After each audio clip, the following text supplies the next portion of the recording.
Assalamualaikum warahmatullahi wabarakatuh. Alhamdulillah, la haula wala quwwata illa billah. Shalawatuhu wassalamuhu ala Rasulillah Muhammad sallallahu alaihi wasallam wa ala alihi wa ashabihi wa ahli baitihi wa dzurriyyatihi wa barik wa sallim ajmain, amma ba'du. Baiklah teman-teman semua, pada kesempatan kali ini kami akan melakukan review ya. Jadi mata kuliah kita selama ini yang alhamdulillah mulai awal ya, dulu sebelum pandemi COVID-19 itu ya, kita sudah melakukan tatap muka ya secara langsung, dan alhamdulillah waktu itu kita juga sudah mendokumentasikannya ya di YouTube ya, sehingga kita ada dokumentasi alhamdulillah lengkap mulai pertemuan 1 sampai terakhir ya, itu ada semua untuk dokumentasi dan sudah diupload di YouTube, sehingga bagi teman-teman semua bisa mereview ulang atau melihat ulang ya apa saja yang sudah kita pelajari selama ini di materi technopreneurship ya yang diampu oleh Pak Ahlis. Oke, ya ini beberapa materi yang sudah kita pelajari ya, di mulai pertemuan 1 sampai 7 ini ya sebelum UTS ya. Pertemuan 1 ini tentang pengantar technopreneurship ya. Jadi apa itu technopreneurship ya, pengertiannya, contoh-contohnya seperti itu. Kemudian pertemuan 2 ini kita ada menggali ide bisnis ya. Jadi, bisa dicek lagi di videonya atau bisa kita ingat-ingat ya bagaimana waktu itu kita bercerita ya, bagaimana ya memunculkan sebuah ide bisnis atau bisnis-bisnis apa yang sekiranya akan kita kita bangun nantinya. Oke. Kemudian prinsip dasar bisnis ya. Ini waktu itu Pak Ahlis ya, selain memberikan prinsip dasar bisnis secara umum juga ada khusus ya tentunya, karena ini kita adalah santri ya, sehingga prinsip dasar bisnis adalah jangan sampai meninggalkan Allah ya. Jadi harus tetap berpedoman dan berkeyakinan ya pada agama yang kita anut ya. Waktu itu saya masih ingat ya, ittaqullah haqqa tuqatih wa la tamutunna illa wa antum muslimun ya kan. Jadi tetap walaupun bisnis harus libatkan Allah di sana. Insyaallah berkah manfaat dunia akhirat gitu ya. Itu yang membedakan antara ya pebisnis atau pengusaha yang memang santri dan yang bukan santri gitu. Jadi bukan asal untung ya, tapi juga harus ada berkah ya. Ada keberkahan di situ. Prinsip dasar bisnis. Kemudian ini studi kelayakan usaha. Ini ya, waktu itu kita ini ya minta beberapa usaha terus kita review ya. Ini layak enggak gitu kan, khususnya ya bidang technopreneurship. Oh ini cocok untuk technopreneurship. Oh ini kurang cocok. Iya ini cocok tapi ada syaratnya harus begini. Nah, gitu ya. Kemudian analisa model bisnis ya. Ini kita analisa juga model-model bisnis yang ada. Pertemuan 6 ini sistematika penulisan bisnis plan ya. Sudah saya berikan contohnya kan ya, sudah di-download ya. Bisa di ini ya. Di pertemuan 6 ini juga di videonya ada linknya untuk download, juga ada di sana ya. Bisa di-download ya. Jadi contoh daripada bisnis plan ya. Dan memang ya harus diikuti itu ya. Kalau memang mau buka bisnis ya memang harus punya bisnis plan atau rencana bisnis dulu, ditulis dulu benar-benar ya sebelum dijalankan. Ini pertemuan 7 ini presentasi hasil bisnis plan ya. Waktu itu teman-teman mempresentasikan hasil bisnisnya ya. Ini sebelum pandemi ya, masih tatap muka. Nah, kemudian UTS ya, UTS ini sudah mulai pandemi ya, sehingga teman-teman mengumpulkan ya online ya, dikirim lewat email ya, emailnya Pak Halis UTS-nya itu ya. Oke, ini setelah UTS ya, dan ini sudah masa pandemi ya, sehingga kita online ya, teman-teman di rumah ya. Ini masih online ya. Alhamdulillah kita bisa tatap muka ya menggunakan Zoom ya. Jadi di pertemuan 9, 10, 11 ini ya, ini kita berkesempatan untuk tatap muka online ya via Zoom ya. Dan teman-teman masih ada di rumah waktu itu dan masih bisa menggunakan handphone ya atau perangkat untuk belajar online. Nah, ini pertemuan 9 tentang manajemen pemasaran ya. Jadi bagaimana kita memasarkan produk yang kita punya gitu ya, atau marketing lah ya.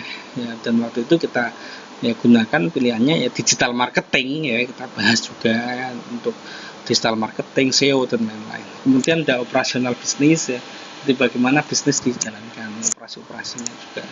Kemudian manajemen sumber daya manusia, waktu itu kita bahas tentang apa ya, sumber daya ya, sumber daya manusianya, pegawai, karyawan, manajer ya, dan sebagainya di sini. Dan itu pentingnya untuk manajemen ya, atau mengatur SDM sangat penting. Ini pertemuan 9, 10, 11 ya. Ini kalau mau lihat lagi ya silahkan, bisa dilihat di video-video itu ya, di channel YouTube-nya ya, Pak Ahlis di sana bisa dilihat lagi. Ini kemudian pertemuan 12, 13, 14 ya. Ini teman-teman sudah balik ke pesantren ya, cuma tetap kita tidak bisa tatap muka ya. Juga teman-teman juga tidak ada perangkat mobile untuk pelajaran online ya, sehingga pertemuan 12, 13 dan 14 itu Pak Ahlis buatkan video dan diupload di YouTube ya. Anda bisa simak di sana ya, bisa disimak ya, ulang. Ya, ini pertemuan 12 tentang analisa biaya dan keuangan ya. Jadi di sana dijelaskan tentang untuk pentingnya menganalisa keuangan yang ada gitu ya, dan ada contoh-contohnya ya. Dan analisa biaya dan keuangan itu juga sudah tertulis di business plan ya. Jadi bisa dilihat contohnya di situ. Kemudian pertemuan 13 ini dengan pengembangan keperusahaan. Jadi bagaimana ya usaha itu bisa dikembangkan ya. Ini jadi usaha-usaha yang konvensional seperti itu. Ya, kemudian yang lanjut ke ini ya, bersambung di pertemuan 14 adalah pengembangan technopreneurship. Jadi usaha ya, ini ya, ide usaha ya yang selama ini konvensional ditambahkan teknologi sehingga nanti akan jadi namanya pengembangan technopreneurship gitu ya. Sehingga ini disinilah core Anda ini, titik poin Anda itu di situ gitu loh ya. Jadi cari dulu usaha-usaha yang memang bagus ya dan memang diminati oleh pasar, tinggal ditambahkan di sana teknologinya, selesai. Anda sudah bisa menjadi pengusaha. Ini ya. Dan pertemuan 15 ya sekarang ini ya, review ya.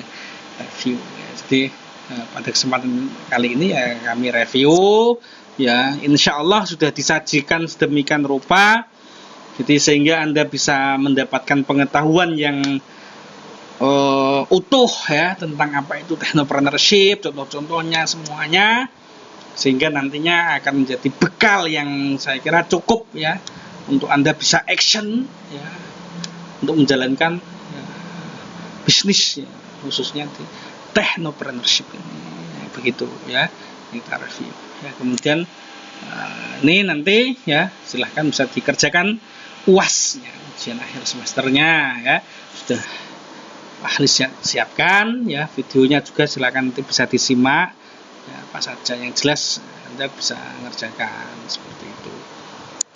Oke ya, jadi ini ya ada 16 pertemuan ini yang sudah kita pelajari ya, seperti ini ya, silahkan bisa disimak kembali di link YouTube ini juga sudah ada semuanya ya untuk videonya.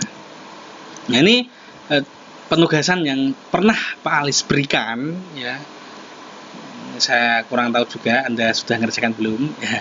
Yang jelas ini review sehingga ini perlu saya sampaikan. Ini sudah kita sepakati dari awal ya, bahwa kita akan punya 2 tugas dan ini UTS UAS. Tugas 1 ini membuat bisnis plan ya. Saya kira ya, saya cek juga sudah banyak yang sudah ngerjakan dan sudah ngirim ke email Pak Ahlis sudah. Kemudian UTS membuat jurnal dari bisnis plan ini juga sudah banyak yang ngerjakan juga untuk UTS-nya. Ya, nanti tinggal di ini saja. Kemudian tugas 2 ini merealisasikan bisnis plan ya. Jadi bisnis plan tadi, ide bisnisnya apa, kemudian direalisasikan. Ini saya kira beberapa kesempatan sudah saya sampaikan ke teman-teman bahwa bisnis plannya harus direalisasikan. Contoh ya macam-macam sih ya, ada yang e-commerce untuk penjualan kaos kaki ya, terus e-commerce tentang apa waktu itu keripik ya, terus apa lagi ya macam-macam lah ya, itu harus direalisasikan ya, minimal sudah online gitu loh ya. Jadi maunya e-commerce tentang penjualan kaos kaki ya online. Ya minimal sudah ada website di sana yang menjual kaos kaki. Ya, walaupun itu belum bentuk domain berbayar, ya maksudnya domain berbayar. Anda pakai blog nggak masalah, pakai WordPress nggak masalah, pakai Weebly nggak masalah. Yang penting di sana sudah ada sebuah gambaran, ya sudah ada gambaran yang merealisasikan dari bisnis plan Anda itu, gitu loh. Jadi kalau bisnis plannya maunya penjualan keripik online gitu ya, itu sudah ada online juga gitu loh ya. Jadi jualan keripik di sana, berbagai macam produk keripik sudah disajikan di sana, walaupun masih pakai yang gratis, artinya pakai Blogspot atau pakai WordPress atau pakai Weebly, ya terserah Anda. Benar sudah online. Kedua, merealisasikan bisnis. Yang UASnya ini nanti ini membuat laporan hasil realisasi bisnis plan. Jadi tinggal laporannya ini kan realisasinya nih. Nanti UASnya ini laporannya. Buat laporan saja itu ya. Lebih lengkapnya nanti Anda bisa cek di video setelah ini, yaitu tentang UAS ujian akhir semester. Oke, itu ya review kali ini. Tetap semangat ya. Tetap semangat selalu ya di masa pandemi seperti ini, ya kita semuanya saling menjaga ya, saling menjaga. Ya memang tidak bisa seperti biasanya, Anda pun tidak bisa keluar, tidak bisa jalan-jalan keluar ya seperti biasanya ya. Semuanya saling menjaga diri, menjaga jarak, tetap perhatikan protokol kesehatan. Sukses selalu untuk Anda, doa kami menyertai. Semangat ya, semangat. Assalamualaikum dan Assalamualaikum warahmatullahi wabarakatuh.